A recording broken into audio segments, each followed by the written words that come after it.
Hey you, and welcome to this video where I will help you out how to post long video as reels on Instagram. And this is quite simple. Alright, first of all, open your Instagram app and make sure that you have the latest version of Instagram. Then from here we click here on the plus icon, and then from here we go to the option Reel. Then from here we have a lot of options, but right now we want to use a long form video. So right now if you click on this video and do next, you see exactly here that we can use 180 seconds because the reels can be longer than 3 minutes. So from now we need to trim the long form video that we have. So let's say we want to post this piece, then we do next, then we do next.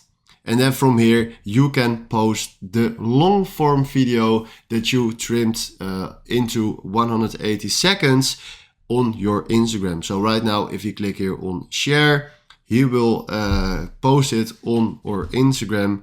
And then in a while, you will see that we just created a long reel.